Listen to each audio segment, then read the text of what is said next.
चलिए आइए हम लोग फिर से समझते हैं प्रिज्म से होकर प्रकाश के अपवर्तन का किरण आरेख कैसे खींचा जाता है, अर्थात प्रिज्म से होकर प्रकाश का अपवर्तन कैसे होता है।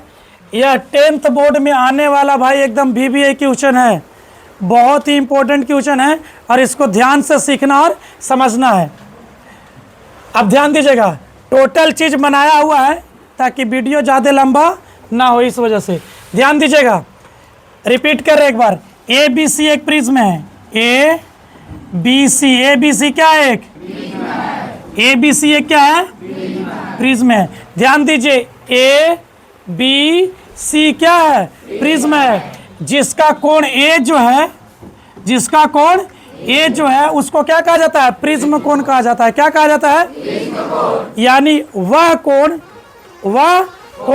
या उस उभयनिष्ठ बिंदु पर बना हुआ कोण, उस उभयनिष्ठ बिंदु पर बना हुआ कोण जहां से दो अपवर्तक सतह बनती है, जहां से दो अपवर्तक सतह बनती है उसको प्रिज्म कोण कहा जाता है। क्या कहा जाता है, प्रिज्म कोण कहा जाता है। तो कोण A क्या हो गया, प्रिज्म कोण हो गया। अरे कोण A क्या हो गया, प्रिज्म कोण हो गया।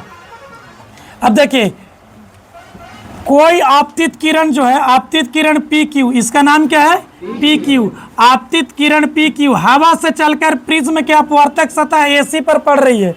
किस पर पड़ रही है, AC पर। भाई प्रिज्म के चारों तरफ का माध्यम हवा ही ना होगा, और हवा कैसा माध्यम है, विरल माध्यम है कि सघन माध्यम है, विरल माध्यम है। तो प्रकाश की किरण जो है, आपतित किरण PQ हवा से कहाँ प्रवेश कर रही है, प्रिज्म में कहाँ प्रवेश कर रही है, इसका मतलब कि वो विरल माध्यम से सघन माध्यम में जा रही है, विरल माध्यम से सघन माध्यम में जा रही है।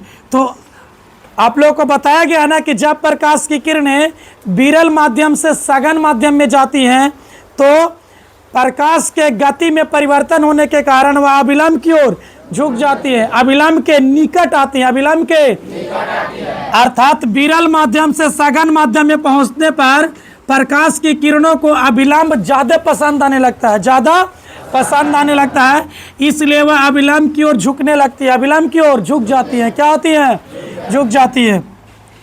हमारा देखिए MO क्या है, अभिलंब है, MO क्या है। तो अपवर्तन के बाद प्रकाश की किरण को जाना चाहिए था सीधा, क्योंकि प्रकाश का गुण क्या है, वह हमेशा सीधी रेखा में गमन करता है, हमेशा सीधी रेखा में। तो जाना चाहिए था उसको सीधा, जाना चाहिए था उसको, लेकिन विरल माध्यम से सघन माध्यम में जाने के कारण प्रकाश का अपवर्तन हुआ, यानी प्रकाश की किरणें अभिलंब की ओर मुड़ गई, अभिलंब की ओर, यानी अभिलंब देखिए जाना चाहिए। अगर सीधा जाता तो अभिलंब से दूरी ज्यादा था कि नहीं, अभिलंब की ओर मुड़ गई और ये अभिलंब के निकट आ गई, अभिलंब के निकट आ गई और बिल्कुल सीधी होके निकल गई, बिल्कुल सीधी होके निकल गई। अब ध्यान दीजिए हाँ कि अपवर्तन होता तो ऐसे भी जा सकता था, थोड़ा बहुत भी अपवर्तन होता, इसको सीधा क्यों बनाया जाता है प्रिज्म में। देखिए आमतौर पर माना जाता है कि प्रिज्म कोण अगर 60 डिग्री का हो तो ये रेखा हमेशा सीधा होती है इसकी। ये भी ऑब्जेक्टिव का क्वेश्चन बन सकता है कि अपवर्तित किरण, ठीक है, प्रिज्म के तीसरे अपवर्तक सतह यानी BC के समांतर कब होती है, जब प्रिज्म कोण 60 डिग्री का होता है। लिखना नहीं है, समझाने के लिए। जब प्रिज्म कोण कितना डिग्री का होता है, 60 डिग्री। अगर प्रिज्म कोण 60 डिग्री का होता है तो ये रेखा जो होती है, सॉरी अपवर्तित किरण जो होती है वो तीसरे सतह, प्रिज्म के तीसरे सतह BC के समांतर हो जाती है, BC के समांतर हो जाती है। अब देखिए, प्रिज्म तो हो गया सघन माध्यम, क्योंकि कांच का बना होता है। प्रिज्म कैसा बना होता है, देखिए प्रिज्म है किसका बना हुआ है, कांच का। किसका बना हुआ है, ये बड़े जाके अभी छोटा सा है, ठीक है, ये बड़ा सा और ये छोटा। मान लो कि इसका बेटा ही है, छोटा भाई भी मान सकते हो। तो ये बड़का प्रिज्म ABC के बुतरू ही है। अब देखिए बुतरू से समझ लो कि अगर हम प्रिज्म को ऐसे सामने से देखेंगे तो त्रिभुजाकार नजर आएगा कि नहीं, लेकिन अगर सर्व से देखेंगे बगल से तो आयताकार नजर आएगा। कैसा नजर आएगा, आयताकार नजर आएगा। तो जब हमको अपवर्तन दिखाना है तो त्रिभुज वाला भाग सामने रख के तभी ना इधर से प्रकाश को गुजारेंगे। तो जब प्रिज्म यानी सघन माध्यम से प्रकाश की किरणें फिर से हवा में यानी विरल माध्यम में आती हैं तो देखिए जाना चाहिए था सीधा ना, लेकिन वो अभिलंब से दूर हो रही कि नहीं, अभिलंब से दूर हो रही है। तो जब प्रकाश की किरणें विरल माध्यम से यानी हवा से कांच में, पानी में, हीरा में, तारपीन में, अल्कोहल में, पेट्रोल में, कोई भी सघन माध्यम में प्रवेश करेगी तो अभिलंब की ओर झुकती है यानी अभिलंब के निकट आती है, अभिलंब के उस स्थिति में अपवर्तन कोण जो होता है वो आपतन कोण से छोटा होता है। यानी जब प्रकाश की किरणें अपवर्तित होकर अभिलंब की ओर झुकेगी तो ये जो अपवर्तन कोण होता है ये छोटा हो जाता है और आपतन कोण क्या होता है, बड़ा होता है। लेकिन जब प्रकाश की किरणें सघन माध्यम से विरल माध्यम में जाती हैं तो अभिलंब से दूर हटती है, अभिलंब से, जिसके कारण आपतन कोण छोटा रहता है और अपवर्तन का कोण बड़ा हो जाता है। ये कंडीशन लिखा हुआ है ना। जब प्रकाश की किरण देखिए हवा से निकली और हवा में पहुंच गई, जिस माध्यम से निकलकर प्रकाश की किरण, जिस माध्यम से चलकर प्रकाश की किरण प्रिज्म पर आपतित होती है, पुनः उसी माध्यम में बाहर निकल जाती है, पुनः उसी माध्यम से बाहर निकल जाती है।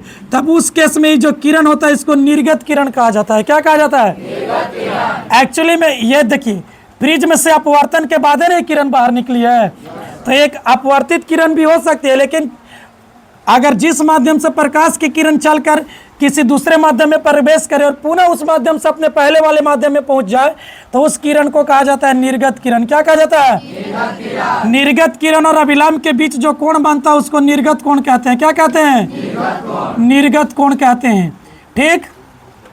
अब देखिए आपतित किरण को आगे की ओर बढ़ाने पर, आपतित किरण को और निर्गत किरण को पीछे की ओर बढ़ाने पर, आपतित किरण को आगे की ओर बढ़ाने पर, निर्गत किरण को पीछे की ओर बढ़ाने पर, पीछे की ओर, दोनों एक दूसरे को डी बिंदु पर काटते हैं, दोनों एक दूसरे को, जहां उनके बीच विचलन कोण का निर्माण होता है। किस कोण का निर्माण होता है? विचलन कोण को आमतौर पर डेल या डेल्टा से सूचित किया जाता है, डेल या डेल्टा से सूचित किया जाता है। आपतित किरण को आगे की ओर बढ़ाने और निर्गत किरण को पीछे की ओर बढ़ाने पर दोनों एक दूसरे को कहाँ काटती है? डी बिंदु पर काटती है। कहाँ काटती है? जहां इन दोनों के बीच एक कोण बनता है जिसको विचलन कोण कहा जाता है। क्या कहा जाता है?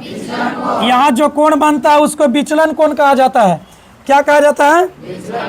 विचलन कोण। देखिए यहाँ दिखाया हुआ है ना, विचलन कोण कहा जाता है और इसको डेल्टा से सूचित किया जाता है, डेल या डेल्टा से सूचित किया जाता है। आपतन कोण का मान अगर बड़ा होता है तो वहां पर विचलन कोण का मान क्या होता है? छोटा होता है। विचलन कोण का मान क्या होता है? छोटा होता है। लेकिन अगर आपतन कोण के एक ऐसी स्थिति आती है, आपतन कोण और विचलन कोण के बीच एक ऐसा भी सिचुएशन आता है जहां पर विचलन कोण का मान छोटा होना कम हो जाता है। मतलब कि आपतन कोण का मान अगर बढ़ाएंगे तो विचलन कोण का मान क्या होगा? कम होगा। विचलन कोण का मान क्या होगा?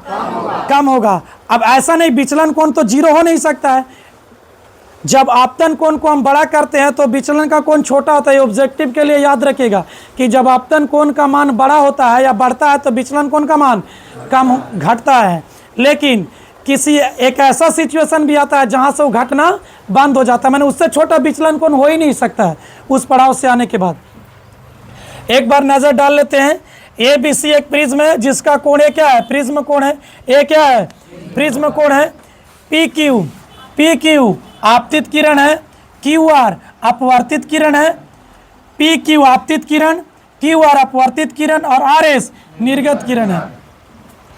MO और NO अभिलंब एक, MO और NO पहला अभिलंब और दूसरा अभिलंब है। I आपतन कोण है और R अपवर्तन का कोण है। इसका वर्णन कर दीजिएगा कि माना कि ABC एक प्रिज्म है जिसका कोण A प्रिज्म कोण है। ठीक है। किरण PQ प्रिज्म के अपवर्तक सतह AC पर, प्रिज्म के अपवर्तक सतह AC पर आपतित होती है। क्या होती है? अब आपतित होती है तो यहाँ पर अपवर्तन होगा क्योंकि माध्यम चेंज हो रहा है। तो अपवर्तन के बाद अपवर्तित किरण QR क्या बन जाती है? क्यू आर अपवर्तित किरण क्यू आर जो पुनः प्रिज्म के दूसरे अपवर्तक पृष्ठ जिसका नाम है ए बी, क्या नाम है ए बी से अपवर्तित होती है, क्या होती है अपवर्तित होती है। उसके बाद वह निर्गत किरण बन जाती है आर एस, निर्गत किरण बन जाती है आर एस, ठीक है। अब देखिए आपतित किरण पी क्यू को, आपतित किरण पी क्यू को आगे की ओर बढ़ाने पर और निर्गत किरण आर एस को पीछे की ओर बढ़ाने पर वो एक दूसरे को डी बिंदु पर काटते हैं। कहाँ काटते हैं डी बिंदु पर, जहां पर विचलन कोण का निर्माण होता है। क्या होता है, समझ में आ गया।